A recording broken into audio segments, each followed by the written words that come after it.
নমস্কাৰ বিয়লিৰ হেডলাইনছলৈ স্বাগতম ষ্টুডিঅ'ত মই পাপৰি প্ৰথমটো খবৰ বিজেপি যোগ দিলে গায়ক বিদ্যাসাগৰে বিজেপি যোগদান অভিনেত্ৰী আশা বৰদলৈৰো বিজেপি যোগ দিলে বিশিষ্ট শিক্ষাবিদ প্ৰভা চৌধুৰী দস্তিদাৰে সদৌ অসম ছাত্ৰ সন্থাৰ প্ৰাক্তন বিত্তীয় সম্পাদক তপন দাসৰো বিজেপি যোগদান বিজেপিৰ ৰাজ্যিক সভাপতি ৰঞ্জিত দাসৰ উপস্থিতিত আটাইকেইজনে যোগদান কৰিলে বিজেপিৰ মুখ্য কাৰ্যালয়ত আজি যোগ দিয়া আটাইকেইজনে যিহেতু পুৱাৰ ভাগৰৰ পৰা আমি বাতৰি সম্প্ৰচাৰ কৰিছিলো যে আজি বিজেপিত একাংশ লোকে যোগদান কৰিব তাৰ ভিতৰত গায়ক বিদ্যাসাগৰ অভিনেত্ৰী আশা বৰদলৈ থাকিব আৰু সেই অনুপাতে দেখিবলৈ পোৱা গ'ল যে আজি কিছু সময় পূৰ্বে বিজেপি যোগদান কৰিছে বিজেপি যোগ দিছে বিশিষ্ট শিক্ষাবিদ প্ৰভা চৌধুৰী দস্তিদাৰেও বিজেপিত যোগদান কৰে সদৌ অসম ছাত্ৰ সন্থাৰ প্ৰাক্তন বিত্তীয় সম্পাদক তপন দাসেও বিজেপিত যোগদান কৰে বিজেপিৰ ৰাজ্যিক সভাপতি ৰঞ্জিত দাসৰ উপস্থিতিত আটাইকেইজনে যোগদান কৰিলে বিজেপিৰ মুখ্য কাৰ্যালয়ত আজি যোগ দিয়া আটাইকেইজনে বিজেপিৰ মুখ্য কাৰ্যালয়ৰ পৰা কিছু দৃশ্যাংশ আমি এই মুহূৰ্তত দেখুৱাইছো আৰু এতিয়া এনেধৰণে বিজেপিলৈ ধাৱমান হোৱা দেখিবলৈ পোৱা গৈছে শিল্পী সকলকো দেখিবলৈ পোৱা গৈছে বা অন্য বিশিষ্ট ব্যক্তিকো দেখিবলৈ পোৱা গৈছে তাৰ ভিতৰত শিক্ষাবিদৰ কথা আমি কৈছোৱে গতিকে নিৰ্বাচন সমাগত নিৰ্বাচনৰ পূৰ্বে যিহেতু দলসমূহত যোগদানৰ প্ৰক্ৰিয়া কিছু পৰিমাণে আৰম্ভ হয় কোনে দল ত্যাগ কৰে কোনে অন্য দলত যোগদান কৰে গতিকে সেই অনুসৰি দেখিবলৈ পোৱা গৈছে যে এতিয়া এনেধৰণে দলসমূহত নতুন যোগদানৰ কথা বা দেখিবলৈ পোৱা গৈছে যে বিশেষকৈ আমি কালিৰ দিনটোতো কৈছিলোঁ যে অসম গণ পৰিষদতো যোগদান কৰিব ঠিক তেনেধৰণে বিজেপিটো এতিয়া দেখিবলৈ পোৱা গৈছে যে আজি যোগদান কৰিছে যোগ দিছে বিজেপিত বিদ্যাসাগৰে অভিনেত্ৰী আশা বৰদলৈ শিক্ষাবিদ প্ৰভাৰাণী দস্তিদাৰে যোগ দিছে প্ৰভা চৌধুৰী দস্তিদাৰে যোগদান কৰিছে গতিকে একাংশই বিজেপি যোগদান কৰিছে আনহাতে একাংশই অন্য দলত যোগদান কৰিব ঠিক তেনেধৰণে কিন্তু দল ত্যাগৰো ঢৌ উঠা দেখিবলৈ পোৱা গৈছে বিভিন্ন প্ৰান্তৰ পৰা দল ত্যাগৰ ঢৌ উঠিছে কংগ্ৰেছ দল ত্যাগ কৰাৰ সদস্যসকলে ত্যাগ কৰিছে ইপিপিএলত যোগদান কৰিছে বহুতে গতিকে এনেধৰণৰ এটা পৰিৱেশে বৰ্তমান বিৰাজ কৰিছে সমগ্ৰ ৰাজ্যত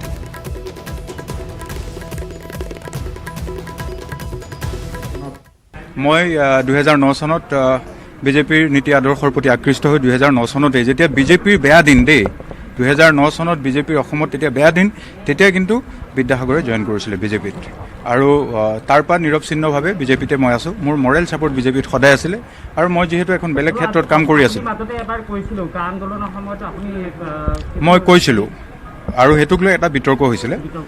গতিকে সেই কথাখিনি মানুহ আজি নিশ্চিত হৈছে যে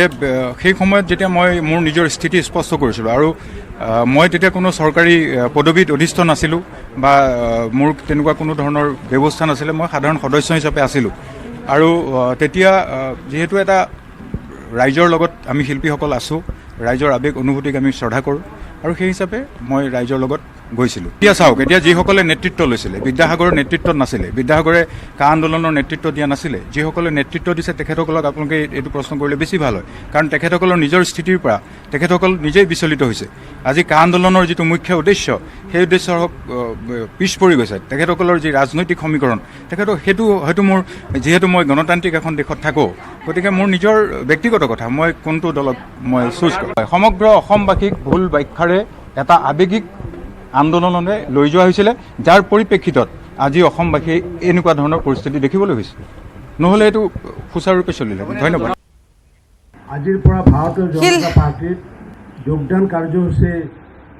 পুনৰ আমি আৰম্ভ কৰিছোঁ আৰু একে লেঠাৰে আমি এনেকুৱা এটা সিদ্ধান্ত লৈছোঁ যে দৈনিক আমাৰ যোগদান কাৰ্যসূচী থাকিব ইতিমধ্যে অসমৰ বিভিন্ন ক্ষেত্ৰৰ অৱদান থকা বিভিন্ন ব্যক্তিৰ লগতে যুৱকে হওক বা কৃষকে হওক বা বনুৱাই হওক বা শিক্ষকে হওক বিভিন্ন ক্ষেত্ৰৰ ব্যক্তিসকলে ইতিমধ্যে ভাৰতীয় জনতা পাৰ্টীৰ নীতি আদৰ্শৰ লগতে চৰকাৰখনে যি কাম কাজ কৰি গৈছে সেই কাম কাজৰ প্ৰতি আকৃষ্ট হৈ পেলাই ভাৰতীয় জনতা পাৰ্টীত যোগদান কৰাৰ কাৰণে সিদ্ধান্ত গ্ৰহণ কৰিছে আৰু সেইকাৰণে মই সাংবাদিক বন্ধুসকলক একাষাৰ কথা ক'ব বিচাৰিছোঁ যে ভাৰতীয় জনতা পাৰ্টীৰ নেতৃত্বৰ সৰ্বানন্দ সোণোৱাল ডাঙৰীয়াৰ নেতৃত্বৰ চৰকাৰখনে অসমৰ সৰ্বস্পৰ্শী আৰু সৰ্বব্যাপী আঁচনিৰ জৰিয়তে সকলো মানুহকে উপকৃত কৰিবলৈ সক্ষম হৈছে বিদ্যাসাগৰ ভাৰতীয় জনতা পাৰ্টীত 9 চনৰ পৰা আছিলে কিন্তু তেখেতে সক্ৰিয়ভাৱে কাম কৰা নাছিলে যিহেতু সংগীত জগতত লাগি আছিলে এতিয়া আমাক জনাইছে যে তেওঁ এতিয়া সক্ৰিয় সদস্য হিচাপে কাম কৰিব গতিকে আমি তেওঁক আজি সক্ৰিয় সদস্যতা আমি আজি প্ৰদান কৰিছোঁ। যতীন বৰাইতো ভাৰতীয় জনতা পাৰ্টিৰ পৰা ৰিজাৰ্ভেশ্যন দিয়া নাছিলে মোৰ সন্মুখত। মই দেখিছোঁ যে জাতীয় সংগঠনৰ নাম লৈ পেলাই বহু নিৰ্বাচিত সদস্যাক চুলিত ধৰি পেলাই টানি আনিছিলে আৰু ময়ে তেতিয়া অনুমতি দিছিলোঁ যে আপোনালোকে প্ৰয়োজন সাপেক্ষে সংবাদ মাধ্যমৰ আগত আপোনালোকে অব্যাহতি দিয়া বুলি ক'ব, কাৰণ জীৱনটো দলতকৈ জীৱনটো ডাঙৰ। গতিকে সেইসকল যিসকলে অব্যাহতি দিয়া বুলি কৈছিলে সেইসকলে পুনৰ ভাৰতীয় জনতা পাৰ্টীত যোগদান কৰিছে, কাৰণ সেই সময়ত বিভিন্ন প্ৰেছাৰ আহিছিলে। গতিকে সেই প্ৰেছাৰৰ সময়ত তেওঁলোকে অব্যাহতি দিয়া বুলি কৈছিলে, পিছত ভাৰতীয় জনতা পাৰ্টীৰ কাম কাজ কৰি আছে। পৰৱৰ্তী খবৰৰ মাজলৈ আহিছো যে চিৰাঙত পুনৰ উদ্ধাৰ বৃহৎ পৰিমাণৰ অস্ত্ৰ শস্ত্ৰ। শান্তিপুৰ আৰক্ষী চকীৰ খাগ্ৰাবাৰীত উদ্ধাৰ হৈছে অস্ত্ৰ ভাণ্ডাৰ। গাঁতত পুতি থোৱা অৱস্থাত অস্ত্ৰ শস্ত্ৰ উদ্ধাৰ হৈছে আৰু জিলাখনৰ অতিৰিক্ত আৰক্ষী অধীক্ষক প্ৰকাশ মেধিৰ নেতৃত্বত চলোৱা হৈছিল অভিযান। ঘন জংঘলৰ পৰা উদ্ধাৰ হয় অস্ত্ৰখিনি। উদ্ধাৰ হোৱা অস্ত্ৰ শস্ত্ৰৰ ভিতৰত আছে এটাকৈ HK চিৰিজ আৰু AK চিৰিজৰ আৰু UZI ৰাইফলৰ লগতে 2টা পিষ্টল, 2টা গ্ৰেনেড সহ বহু পৰিমাণৰ সজীৱ গুলী। নাগালেণ্ডৰ বাতৰি কাকতেৰে মেৰিয়াই থোৱা আছিল অস্ত্ৰখিনি। NDFBৰ বুলি সন্দেহ কৰা হৈছে অস্ত্ৰখিনি। পুনৰ জনাইছো যে উদ্ধাৰ হৈছে অস্ত্ৰ। চিৰাঙত পুনৰ উদ্ধাৰ হৈছে বৃহৎ পৰিমাণৰ অস্ত্ৰ শস্ত্ৰ। শান্তিপুৰ আৰক্ষী চকীৰ খাগ্ৰাবাৰীত উদ্ধাৰ হৈছে অস্ত্ৰ ভাণ্ডাৰ। গাঁতত পুতি থোৱা অৱস্থাত এই অস্ত্ৰখিনি উদ্ধাৰ কৰা হৈছে। জিলাখনৰ অতিৰিক্ত আৰক্ষী অধীক্ষক প্ৰকাশ মেধিৰ নেতৃত্বত চলোৱা হৈছিল অভিযান। ঘন জংঘলৰ পৰা উদ্ধাৰ হয় অস্ত্ৰখিনি। উদ্ধাৰ হোৱা অস্ত্ৰ শস্ত্ৰৰ ভিতৰত আছে এটাকৈ HK চিৰিজ আৰু AK চিৰিজৰ আৰু UZI ৰাইফলৰ লগতে 2টা পিষ্টল, 2টা গ্ৰেনেড সহ বহু পৰিমাণৰ সজীৱ গুলী। নাগালেণ্ডৰ বাতৰি কাকতেৰে মেৰিয়াই থোৱা আছিল অস্ত্ৰখিনি। NDFBৰ বুলি সন্দেহ প্ৰকাশ কৰা হৈছে। এই হাতিয়াৰ যিখিনি আপোনালোকে দেখা পাইছে ইয়াত, এইটো যোৱাকালি শেষ ৰাতি সময়ত এটা খবৰ পোৱা হৈছে যে শান্তিপুৰ এৰিয়াত মানে এক জেগাত হাতিয়াৰ আছে। ইমিডিয়েট খবৰ পাই আমাৰ এডিশ্যনেল SP প্ৰকাশ মেধি আৰু CI আমাৰ ৰুণী খাটা আৰু শান্তিপুৰ IC ইমিডিয়েট তেওঁলোকক মুভ কৰা হ'ল। তেওঁলোক গৈ পেলাই যিটো জেগা চ'ৰ্চৰ মতে আইডেণ্টিফাই কৰা হৈছে সেইটো এৰিয়াত এইটো বিচাৰি মেটেল ডিটেক্টৰ দি বিচাৰি তেওঁলোকে এটা জেগাত চাউণ্ড পাওঁতে তেওঁলোক তাতে গাঁত খান্দি যেতিয়া দেখিলে তেতিয়া পলিথিন পেকত আৰু বস্তাত ভৰোৱা এইটো এই হাতিয়াৰ পোৱা হৈছে। আপোনাৰ AK চিৰিজৰ ৱেপন আছে, HK চিৰিজৰ ৰাইফল আছে, পিষ্টল আছে আৰু আপোনাৰ AK-47ৰ গুলি আছে। তো এইখিনি হাতিয়াৰ আমি মানে যিটো ইয়াৰ লগত ইনক্ৰিমিনেটিং ডকুমেণ্টছ পোৱা হৈছে, ডকুমেণ্টছ মানে যিবিলাক নিউজ পেপাৰ দি এইটো মেৰুৱাই ৰাখি পেলাই ধুনীয়াকৈ প্লাষ্টিকত বন্ধা আছিলে, সেই পেপাৰ হ'ল আপোনাৰ নাগালেণ্ডৰ। গতিকে এইবিলাক বস্তু আমি ভাবিছোঁ যে যিবিলাক উগ্ৰপন্থী আগতে আছিলে আমাৰ ডিষ্ট্ৰিক্টত তেওঁলোকে বাহিৰৰ পৰা এইটো হাতিয়াৰ আনিছিল আৰু এইটো পুতি থৈছিল হয়তো ফিউচাৰ ইউজৰ কাৰণে, কিন্তু আমি এইটো উদ্ধাৰ কৰিলোঁ আৰু সদায় চেষ্টা কৰি আছোঁ যাতে এনেকুৱা হাতিয়াৰ য'তেও লুকাই ৰখা আছে সেইখিনি। আৰু ছয়গাঁও আৰক্ষীৰ বৃহৎ সাফল্য। বিগত কিছুদিন ধৰি ছয়গাঁও আৰক্ষীৰ বাবে মূৰৰ কাপোৰণি হৈ পৰা এটা গাড়ী চুৰি চক্ৰৰ 3টা গাড়ী চোৰক আটক কৰিছে ছয়গাঁও আৰক্ষীয়ে। অভিযানত ছয়গাঁও আৰক্ষীয়ে জব্দ কৰিছে 3খনকৈ বাইক। উল্লেখযোগ্য যে ছয়গাঁও আৰক্ষী থানাৰ ভাৰপ্ৰাপ্ত আৰক্ষী বিষয়া কপিল পাঠকৰ নেতৃত্বত সোমবাৰে নিশা চলোৱা এক অভিযানত আৰক্ষীয়ে আটক কৰিছে 3 গাড়ী চোৰক আৰু এই চোৰৰ দলটোৱে দীৰ্ঘদিনৰে পৰা অঞ্চলটোত ত্ৰাসৰ সৃষ্টি কৰি আহিছিল। ইতিমধ্যে দক্ষিণ কামৰূপৰ বিভিন্ন অঞ্চলৰ পৰা 20খনতকৈও অধিক বাইক চুৰি কৰিছে এই চুৰি চক্ৰটোৱে। সোমবাৰে নিশা ছয়গাঁও আৰক্ষীয়ে অভিযান চলাইছিল এক গোপন সূত্ৰৰ পম খেদি। অভিযানত 3খনকৈ চুৰি বাইক উদ্ধাৰ কৰা হৈছে, জব্দ কৰিছে বাইক কেইখন। ছয়গাঁও আৰক্ষীৰ এক বৃহৎ সফলতা বুলি ক'ব পাৰি এইখিনিতে। আৰু যিহেতু বহুদিন ধৰি এনেধৰণে সন্ত্ৰাস চলাই আহিছিল গাড়ী চোৰে, আৰু তাৰ ভিতৰত 3টাকৈ গাড়ী চোৰক ইতিমধ্যে আটক কৰিছে আৰু 3খনকৈ বাইক জব্দ কৰিছে আৰক্ষীয়ে।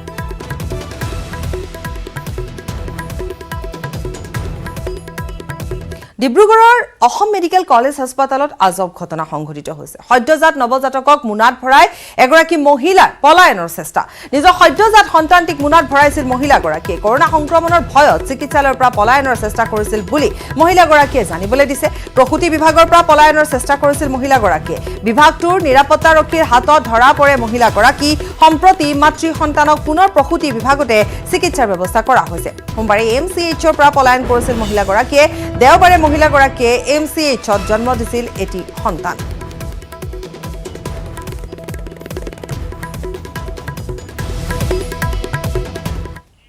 কেন্দ্ৰীয় গৃহমন্ত্ৰী অমিত শ্বাহক এইমছত ভৰ্তি কৰোৱা হৈছে। নিশা 2 বজাত এইমছত ভৰ্তি কৰোৱা হৈছে কেন্দ্ৰীয় মন্ত্ৰীগৰাকী। কিছুদিন পূৰ্বে কৰোনাত আক্ৰান্ত হৈছিল মন্ত্ৰীগৰাকী। স্বাস্থ্য পৰীক্ষাৰ পিছত ক'ভিড নিগেটিভ আহে। 14 আগষ্টত গুৰুগ্ৰাম চিকিৎসালয়ৰ পৰা মন্ত্ৰীগৰাকীক ঘৰলৈ যাবলৈ দিয়া হয় কোভিড নিগেটিভ হোৱাৰ পিছতো কিন্তু মন্ত্ৰীগৰাকী বৰ্তমান ভাগৰুৱা মূৰৰ বিষ অব্যাহত আছে শ্বাস প্ৰশ্বাসৰ অসুবিধা পাইছে বুলি জানিবলৈ পৰা গৈছে আৰু যাৰ বাবে এইমছত ভৰ্তি কৰোৱা হৈছে এইমছৰ পৰাই কাম কাজ চলাই যাব অমিত শ্বাহে এইমছৰ পৰাই কাম কাজ চলাই যোৱাৰ কথা ইতিমধ্যে উল্লেখ কৰিছে অমিত শ্বাহে আৰু নিশা 2 বজাত এইমছত ভৰ্তি কৰোৱা হৈছে যেহেতু কিছুদিন পূৰ্বে কৰোনাত আক্ৰান্ত হৈছিল আৰু তাৰ পৰৱৰ্তী সময়ত কোভিড নিগেটিভ আহিছিল টেষ্ট কৰাৰ পাছত আৰু ঘৰলৈ যাবলৈ দিয়া হৈছিল কিন্তু সম্প্ৰতি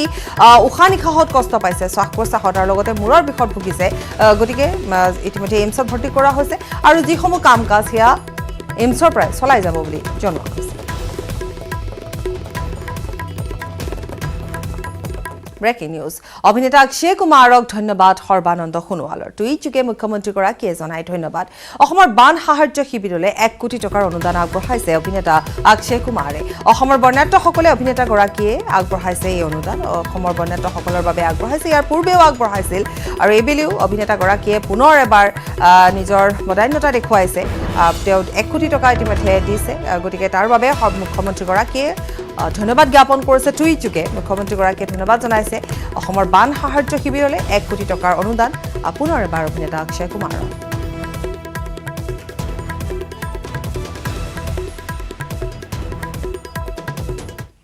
কৰোনা ভেকচিনৰ দ্বিতীয় পৰ্যায়ৰ পৰীক্ষা এই সপ্তাহতে দেশৰ 10টা চেণ্টাৰত পৰীক্ষা কৰা হ'ব কৰোনা ভেকচিনৰ দেশৰ সিৰাম ইনষ্টিটিউটে উলিয়াইছে এই ভেকচিন অক্সফৰ্ড জেনেকাৰ সহযোগত উলিয়াইছে এই ভেকচিনটো প্ৰথমটো পৰীক্ষা ইতিমধ্যে সফলতাৰে সম্পন্ন হৈছে পুনৰ জনাইছোঁ এটা গুৰুত্বপূৰ্ণ খবৰ যে কৰোনা ভেকচিনৰ দ্বিতীয় পৰ্যায়ৰ পৰীক্ষা এই সপ্তাহতে দেশৰ 10টা চেণ্টাৰত পৰীক্ষা কৰা হ'ব কৰোনা ভেকচিন দেশৰ সিৰাম ইনষ্টিটিউটে উলিয়াইছে এই ভেকচিন অক্সফৰ্ড জেনেকাৰ সহযোগত উলিয়াইছে এই ভেকচিনটো প্ৰথমটো পৰীক্ষা ইতিমধ্যে সফলতাৰে সম্পন্ন হৈছে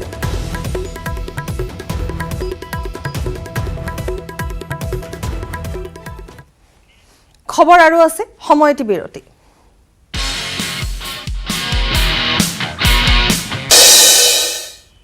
বিৰতিৰ পাছত স্বাগতম হোটেল গেটৱে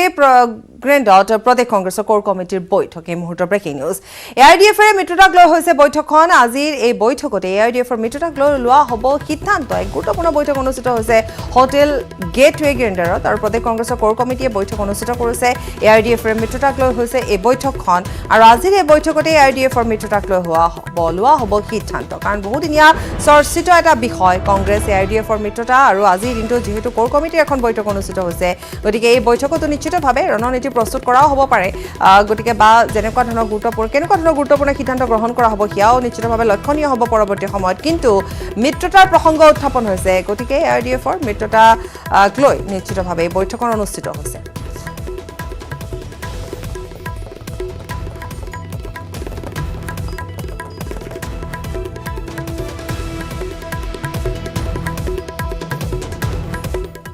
এলায়েন্সত আজমলৰ প্ৰসংগ উত্থাপন হ'ব নেকি ছাৰ ইয়াতো হ'ব কেলে নাম যদি আহে কথা ইছ্যুটো আহে নাই মই নাজানো যদি আহে সকলো আলোচনাৰিয়ে নহয় যে আমি এলায়েন্স কৰিবলৈ আমিতো যদি আমি ফৰ্মেলি আমি বহি পেলাই লোৱা নাই এনেই কৈ আছোঁ যদি আজমলৰ প্ৰসংগ আহে ডক্টৰ হিমন্ত বিশ্ব শৰ্মাই কৈছে কংগ্ৰেছ ভৱনটো আজমল ভৱন পাতি পেলোৱাই ভাল বুলি কৈছে ভয় খাইছে কেলে তেওঁলোকেই দেখোন বিজেপিৰ লগত প্ৰথম মিটিয়ালি কৰিছে তেওঁলোকে ৰাজ্যসভাত কেণ্ডিডেট কাক দিছে তেতিয়াহ'লে তেওঁলোকৰ ভৱনটো প্ৰথমে বনাই লওক আজমল ভৱন ছাৰ আজি মিটিঙত আজমলৰ লগত এলায়েন্সৰ কথা প্ৰসংগ উত্থাপন হ'ব নিশ্চয় সেইটো হ'লেতো হ'ব আৰু আমিতো এলায়েন্সত আছোঁ মই আছোঁ আজমলৰ লগতো আপুনি এগ্ৰী আজমলৰ লগতেও চবৰ লগত মই আছোঁ বুলি ক'লোঁ সেইটো লুকাইছোঁ কৰিলোঁ আমি বিজেপিয়েতো আছিল আমি কৈ ভয় মই আজমলৰ হৈ পেলাই আমি আসন কণ পাম তোমাৰ মাথা ঘূৰাবলৈ কিয়ে পাইছে তোমাৰ মাথা ঘূৰাইছে মানে তোমাৰ মগজ ইমান ঘূৰাব কিয়ে পাইছে হে তুমি আজি ইমান নাৰ্ভাছ হ'ব কি হৈছে তুমি জানিছা যে আমি এই দুজন আহিলে আমিতো 60তকৈ বেছি চিটেই পাই যাম আৰু কেইটামান চিটহে লাগে এইটোতো ভয়ত আজি কম্প্ৰমাণ বিশ্বাস কাৰ বিৰোধিতাৰে উত্তাল হ'ল বিজনী চিৰাং জিলাৰ বিজনী আঞ্চলিক ছাত্ৰ সন্থাৰ উদ্যোগত কাৰ বিৰোধিতাৰে ছাত্ৰ কৰ্মীসকলে দুঘণ্টীয়া বিক্ষোভ কাৰ্যসূচী ৰূপায়ণ কৰি উত্তাল কৰি তুলিলে প্ৰতিবাদস্থলী বিক্ষোভ কাৰ্যসূচীত সংগঠনটোৱে কা আমি নামানো কা বাতিল কৰিবই লাগিব বিজেপি চৰকাৰ হাই হাই আদি শ্লোগানেৰে উত্তাল কৰি তোলে প্ৰতিবাদস্থলী বিজনী আঞ্চলিক ছাত্ৰ সন্থাৰ কাৰ্যালয়ত অনুষ্ঠিত বিক্ষোভ কাৰ্যসূচীত আছুৰ লগতে সূত্ৰধৰ যুৱ ছাত্ৰ সন্থাৰ চিৰাং জিলা কমিটিৰ নেতাকৰ্মীসকলে অংশগ্ৰহণ কৰে বিজনীৰ দৃশ্য দেখুৱাইছো দুঘণ্টা জোৰা এক প্ৰতিবাদী কাৰ্যসূচী তেওঁলোকে গ্ৰহণ কৰে কা বিৰোধিতাৰে উত্তাল হৈ পৰে আৰু ৰাজ্যৰ এটা বিভিন্ন প্ৰান্তত এনেধৰণে কা বিৰোধী আন্দোলন বা কা বিৰোধী প্ৰতিবাদ অব্যাহত আছে এয়া বিজনীত আঞ্চলিক ছাত্ৰ সন্থাৰ উদ্যোগত প্ৰতিবাদ সাব্যস্ত কৰে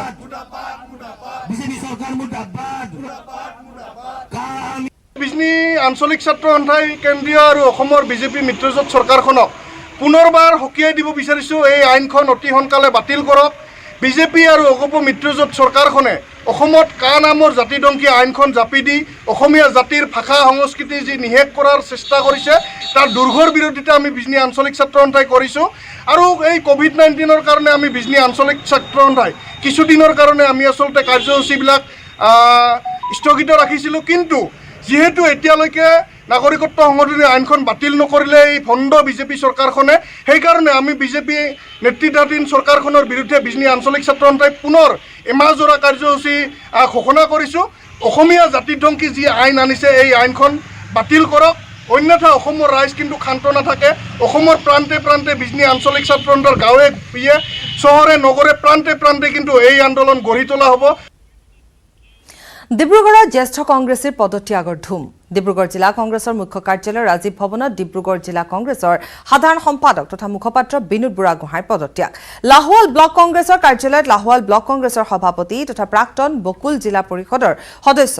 ধীৰেন মৈৰাৰ প্ৰাথমিক সদস্য পদ ত্যাগ দলীয় বিসম্বাদ আৰু হাইকমাণ্ডৰ ৰাজনীতিত ক্ষুণ্ণ হৈ পদত্যাগ কৰিছে দুয়োজনে ডিব্ৰুগড় জিলাৰ কংগ্ৰেছৰ সাধাৰণ সম্পাদক তথা প্ৰাক্তন লাহোৱাল জিলা পৰিষদৰ সদস্য আচ্ছাৰ প্ৰাক্তন নেতা সুৰেশ কুৰ্মী লাহোৱাল গাঁও পঞ্চায়তৰ কংগ্ৰেছৰ প্ৰাক্তন সভাপতি হৰি নায়ক ৰমাই গাঁও পঞ্চায়তৰ প্ৰাক্তন সভাপতি মিলন ভূমিজৰ লগতে কংগ্ৰেছৰ ১৭জন কৰ্মীয়ে কিছুদিন পূৰ্বে পদত্যাগ কৰি গেৰুৱা বহন পিন্ধিছিল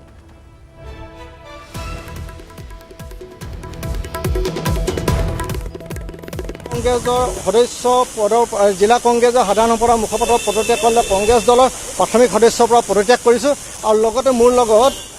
লাহোৱাল বৰ্তমানৰ ব্লক কংগ্ৰেছৰ সভাপতি ধীৰেন মৈৰা ডাঙৰীয়াও পদত্যাগ কৰিছে জেনেৰেল ছেক্ৰেটাৰী ডিব্ৰুগড় জিলা কংগ্ৰেছৰ সাধাৰণ সম্পাদক আছিলে আপোনাৰ সুৰেশ কুৰ্মী ডাঙৰীয়া তেখেতক পদত্যাগ কৰিছে গতিকে আমাৰ লিডাৰৰ অভাৱ যিসকল নতুন যুৱ প্ৰজন্ম কংগ্ৰেছ দলে যি ধৰণে আঁকোৱালি আনি দলটোক শক্তিশালী কৰিবলৈ যি ধৰণৰ প্ৰাধান্যতা দিব লাগে এই ক্ষেত্ৰত কংগ্ৰেছ কলং বেদখল মুক্ত কৰাৰ দাবীত নগাঁৱত ছাত্ৰ সন্থাৰ প্ৰতিবাদ সাব্যস্ত বেদখল উচ্ছেদ নকৰাৰ বাবে চৰকাৰ প্ৰশাসনৰ বিৰুদ্ধে প্ৰতিবাদকাৰী ক্ষোভ শিক্ষানুষ্ঠানসমূহ বীজাণুমুক্ত কৰাৰ দাবী জনাইছে সংগঠনটোৱে কলং বেদখল মুক্ত কৰাৰ দাবীত নগাঁৱত ছাত্ৰ সন্থাৰ প্ৰতিবাদ সাব্যস্ত কাৰণ কলঙৰ ওপৰত কলং যেনেধৰণে দখল কৰা হৈছে অবৈধভাৱে দখল কৰা হৈছে সেই খবৰ আমি সম্প্ৰচাৰিত কৰিছিলোঁ কলং এতিয়া বেদখল মুক্ত কৰাৰ দাবীৰে নগাঁৱত ছাত্ৰ সন্থাই প্ৰতিবাদী কাৰ্যসূচী গ্ৰহণ কৰিছে বেদখল উচ্ছেদ নকৰাৰ বাবে চৰকাৰ প্ৰশাসনৰ বিৰুদ্ধে প্ৰতিবাদকাৰী ক্ষোভ শিক্ষানুষ্ঠানসমূহো বীজাণুমুক্ত কৰাৰো দাবী জনাইছে সংগঠনটোৱে নীলোৎপল বৰাৰ এক বিশেষ প্ৰতিবেদন আগবঢ়াইছো নগাঁও চহৰৰ বিভিন্ন সমস্যা সমাধানৰ দাবীত নগাঁও চহৰৰ যি মাজেৰে বৈ যায় কলং নৈত যি চলি থকা অবাধ বেদখল সেই বেদখল মুক্ত কৰাৰ দাবীত আৰু যি নগাঁও চহৰ আৱৰ্জনা মুক্ত কৰাৰ দাবীত বিভিন্ন দাবী লৈ পেলাই বৰ্তমান বিক্ষোভ কাৰ্যসূচী অনুষ্ঠিত কৰিছে সদৌ অসম ছাত্ৰ সন্থাৰ নগাঁও জিলা কমিটি আৰু আমি দেখুৱাইছোঁ বৰ্তমান নগাঁও জিলা কমিটিৰ যিসকল সদস্য তেওঁলোকে মানৱ শৃংখলৰ জৰিয়তে তেওঁলোকে ইয়াত পুনৰ পৰিৱেশ ব্যৱস্থা কৰিছে গঢ়ি আছে নগাঁও জিলাৰ বিভিন্ন সমস্যা আছে সেই সমস্যাসমূহ সমাধানৰ দাবীত যি কলং নৈ বেদখল হৈছে বা যি কলং আৱৰ্জনা মুক্ত কৰা বা যিসমূহ শিক্ষানুষ্ঠান আছে আৱৰ্জনা মুক্ত কৰাৰ দাবীত আপোনালোকে প্ৰতিবাদী কাৰ্যসূচী লৈছে কি আজি আমাৰ নগাঁও জিলাৰ এটা দীৰ্ঘদিনীয়া সমস্যা আমাৰ কলংখন কলঙৰ দুয়োপাৰে বেদখল হৈছে আৰু কলংখনত গোটেই নগাঁও জিলাৰ যি আৱৰ্জনা তাত পেলায় এই কলংখনক পুনৰ প্ৰবাহিত কৰা আৰু কলঙৰ দাঁতিকাষে দুইটা অঞ্চল বেদখল মুক্ত কৰি আমাৰ যি নিবনুৱা সমস্যা সেই নিবনুৱাসকলে মীন পালনৰ যোগেদি নদীত যাতায়াতৰ ব্যৱস্থা কৰা আমি দাবী উত্থাপন কৰিছোঁ আৰু ইতিমধ্যে আমি কেবেল আনিও জিলা প্ৰশাসনক এই বিৰুদ্ধে আমি স্মাৰক পত্ৰ প্ৰদান কৰিছোঁ তাৰ লগে লগে ব্যাপী যি COVID-19 মহামাৰী দেখা দিলে সেই দেখা দিয়াৰ ফলত কোভিড মহামাৰীৰ যিসকল ৰোগীসকলক বা তেওঁলোকৰ কোৱাৰেণ্টাইন হিচাপে যি বিদ্যালয় মহাবিদ্যালয়সমূহত তেওঁলোকক ৰাখিলে কিন্তু আমি নগাঁও জিলা ছাত্ৰ সন্থাই তেওঁলোকক আমি বাৰম্বাৰ অহা সত্ত্বেও তেওঁলোকে আজি পৰ্যন্ত কিন্তু সেই বিদ্যালয় মহাবিদ্যালয়সমূহত চেনিটাইজেশ্যন কৰা নাই সেইকাৰণে আজি আমি নগাঁও মহকুমা ছাত্ৰ সন্থাৰ জৰিয়তে জিলা প্ৰশাসনৰ ওচৰত দাবী জনাইছোঁ যে অতি শীঘ্ৰে বিদ্যালয় মহাবিদ্যালয়সমূহক চেনিটাইজ কৰিব লাগে আৰু কলংৰ দুই পাৰে বেদখল মুক্ত কৰি পেলাই কলংখন পুনৰুজ্জীৱিত কৰাৰ আহ্বান ৰাখিছোঁ ধন্যবাদ জনাইছোঁ মই গৌৰী নগাঁও জিলা সভাপতি আৰু অমৰ আছে সম্পাদক অমৰ কি ক'ব নিশ্চয়কৈ আমাৰ প্ৰতিজন নগাঁৱৰ আশা প্ৰতিজন নগাঁৱৰ সপোন আৰু এই কলংক লৈ বিভিন্নজন কবিয়ে কবিতা ৰচি গৈছে বিভিন্নজন গায়কে গান গাই গৈছে বিহুগীত ৰচিছে কিন্তু এই কলং বৰ্তমান সময়ত বেদখলমুক্ত হোৱা নাইকিয়া 2016 চনতে সেই সময়ত অসমৰ মুখ্যমন্ত্ৰী সৰ্বানন্দ সোণোৱাল ডাঙৰীয়াই নগাঁও জিলা ছাত্ৰ সন্থাই স্মাৰক প্ৰদান কৰিছিল কলং বেদখলমুক্ত হ'ব লাগিব খনন হ'ব লাগিব আৰু কলং সৌন্দৰ্য বৰ্ধন হ'ব লাগিব কিন্তু আজি 4টা বছৰ অতিক্ৰম হৈ গ'ল কিন্তু আজিলৈকে কলং সম্পূৰ্ণৰূপে বেদখলমুক্ত কৰিব নোৱাৰিলে আমি তীব্ৰভাৱে গৰিহণা দিছোঁ সৰ্বানন্দ সোণোৱাল চৰকাৰক আৰু ইয়াৰ স্থানীয় প্ৰতিনিধিগৰাকী ইয়াত দায়বদ্ধতা আছিলে কিন্তু তেওঁ কোনো ধৰণৰ কলং বেদখলমুক্ত কৰিবৰ কাৰণে কোনো ধৰণৰ পৰিকল্পনা নল'লে প্ৰথম কথা আৰু দ্বিতীয় কথাটো হ'ল প্ৰধানমন্ত্ৰী নৰেন্দ্ৰ মোদী ডাঙৰীয়াই স্বচ্ছ ভাৰতৰ কথা কয় কিন্তু এই স্বচ্ছ ভাৰতৰ নামত সম্পূৰ্ণৰূপে দুৰ্নীতি হৈছে স্বচ্ছ ভাৰত সম্পূৰ্ণৰূপে দুৰ্নীতি হৈছে আৰু যিমানে তেওঁলোকে স্বচ্ছ ভাৰতৰ কথা কয় সিমানে অস্বাস্থ্যকৰ পৰিৱেশে নগাঁও চহৰখন বিৰাজমান গতিকে নগাঁও পৌৰ প্ৰশাসন সম্পূৰ্ণৰূপে ব্যৰ্থ হৈছে এই নগাঁৱৰ অস্বাস্থ্যকৰ পৰিৱেশ বিৰাজমান কৰিছে 3 নম্বৰ কথা বিদ্যালয় মহাবিদ্যালয়সমূহ চেনিটাইজ কৰাৰ কথা আছিলে কিন্তু আমি এটা কথা স্পষ্টভাৱে ক'ব বিচাৰিছোঁ 1 ছেপ্টেম্বৰৰ পৰা যি বিদ্যালয় মহাবিদ্যালয়সমূহ খোলাৰ কথা কৈছে তাক সুৰক্ষিত ছাত্ৰ ছাত্ৰীসকলক সুৰক্ষিত শৈক্ষিক ভৱিষ্যতৰ স্বাৰ্থত বিদ্যালয়সমূহ খোলক কিন্তু ছাত্ৰ ছাত্ৰীসকলৰ জীৱনৰ নিৰাপত্তা আমি সুনিশ্চিত কৰিব লাগিব তাৰ কাৰণে বিদ্যালয় খোলাৰ পাক মুহূৰ্তত বিদ্যালয়সমূহ চেনিটাইজ কৰি বিদ্যালয়মুক্ত কৰিব লাগিব তাৰ সমান্তৰালভাৱে 15 দিনৰ মূৰে মূৰে বিদ্যালয়সমূহ চেনিটাইজ কৰি পেলাই বীজাণুমুক্ত কৰিব লাগিব আৰু শিক্ষকসকলক সোৱাইপ টেষ্ট কৰি পেলাই তেওঁলোক কোভিড পজিটিভ হয়নে নহয় তাৰ এটা প্ৰতিবেদন দাখিল কৰিব লাগিব এই কথা আমি অসমৰ শিক্ষামন্ত্ৰীগৰাকীয়ে মুকলিভাৱে আহ্বান জনাইছোঁ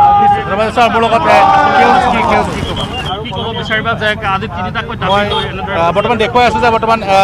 ইয়াত এইদৰে বৰ্তমান দেখিবলৈ পোৱা গৈছে নগাঁও যি বিক্ষোভ কাৰ্যসূচী গ্ৰহণ কৰিছে আৰু ইয়াত দেখিবলৈ পোৱা গৈছে যে বিভিন্ন সংগঠনে এইবিলাক অংশগ্ৰহণ কৰিছেহি আৰু ছাত্ৰ সন্থা যিসকল সদস্য আছে তেওঁলোকে আহি পেলাই ইয়াত যি দেখিবলৈ গৈছে বিক্ষোভ কাৰ্যসূচী অংশগ্ৰহণ কৰিছে আৰু দেখিবলৈ পোৱা গৈছে নগাঁও জিলা উপায়ুক্ত কাৰ্যালয়ৰ সন্মুখত এই প্ৰতিবাদী কাৰ্যসূচী গ্ৰহণ কৰিছে আৰু আমি দেখুৱাই আছোঁ বৰ্তমান নগাঁও পৰিৱেশ নগাঁৱৰ সদৌ অসম ছাত্ৰ সন্থাৰ নগাঁও জিলা সমিতিয়ে আৰু নগাঁও মহকুমা ছাত্ৰ সন্থাৰ উদ্যোগত বৰ্তমান দেখিবলৈ পোৱা গৈছে যে ইয়াত যি প্ৰতিবাদী কাৰ্যসূচী ৰূপায়ণ কৰা হৈছে আৰু প্ৰতিবাদী কাৰ্যসূচীত আহি পেলাই দেখিবলৈ পাইছে নগাঁও ছাত্ৰ সন্থাৰ বিভিন্ন সংঘৰ সদস্যই এইবিলাক অংশগ্ৰহণ কৰিছে আৰু এইদৰে দেখিবলৈ পোৱা গৈছে যে কলং বেদখলমুক্ত কৰা বা বিভিন্ন ধৰণৰ যিসমূহ শিক্ষানুষ্ঠান আছে সেই বীজাণুমুক্ত কৰাৰ দাবীত আজি বৰ্তমান দেখিবলৈ পোৱা গৈছে যে ইয়াত এইদৰে প্ৰতিবাদী কাৰ্যসূচী গ্ৰহণ কৰিছে নুমলীগড়ত উন্নয়নৰ ফুপুলা স্বৰূপ চৰকাৰৰ উন্নয়নমূলক আঁচনিৰ পৰা বহু নিলগতে গাঁওখন নুমলীগড়ৰ কাষৰীয়া মৰঙী মৌজাৰ অন্তৰ্গত ফলঙনি অঞ্চলৰ গীৰ্জাজ্যোতি গাঁওখনত ঢুকি পোৱা নাই কোনো চৰকাৰী আঁচনি তথা সা সুবিধাই গাঁওখনত বিদ্যুৎ নাই খোৱা পানীৰ সুবিধা নাই যাতায়াতৰ নামত গাঁওবাসীয়ে প্ৰতিদিনে ভুগিবলগীয়া হৈছে জমৰ যাতনা বিধ্বস্ত বাটপথৰ বাবে এই অঞ্চলটোলৈ যাব নোৱাৰে এম্বুলেন্স আমি দৃশ্যটো দেখুৱাইছোঁ এই মুহূৰ্তত এয়া হৈছে খোৱা পানীৰ সুবিধা নথকা বা বিদ্যুৎ নথকা সংযুক্ত নথকা এখন গাঁও বিধ্বস্ত বাটপথেৰে ৰাইজৰ যাতায়াত এয়া ফলঙনি অঞ্চলটোলৈ যাব নোৱাৰে এম্বুলেন্স যিকোনো বিপদৰ সময়তো অঞ্চলটোলৈ এম্বুলেন্স যাব নোৱাৰে নুমলীগড়ত উন্নয়নৰ ফুপুলা স্বৰূপ দেখুৱাইছোঁ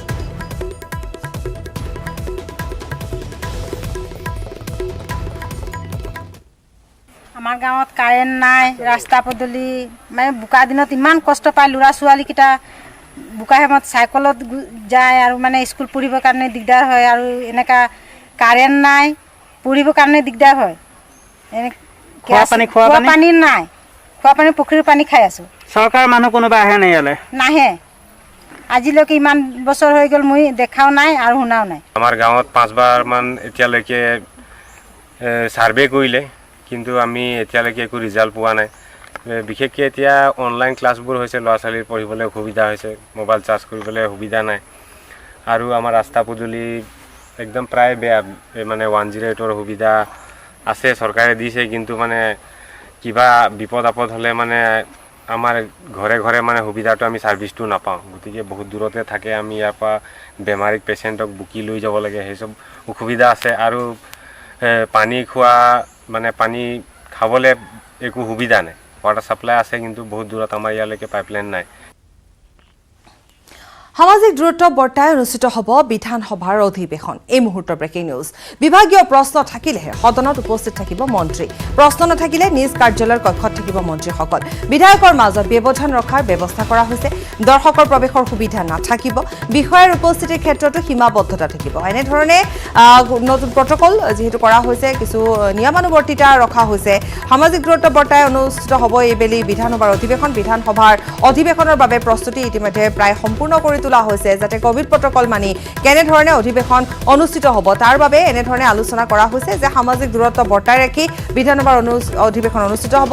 বিভাগীয় প্ৰশ্ন থাকিলেহে সদনত উপস্থিত থাকিব মন্ত্ৰী প্ৰশ্ন নাথাকিলে নিজ কাৰ্যালয়ৰ কক্ষত থাকিব লাগিব বিধায়কৰ মাজত ব্যৱধান ৰখাৰ ব্যৱস্থা ৰখা হৈছে দৰ্শকৰ প্ৰৱেশৰ সুবিধা নাথাকিব বিষয়ৰ উপস্থিতিৰ ক্ষেত্ৰতো সীমাবদ্ধতা থাকিব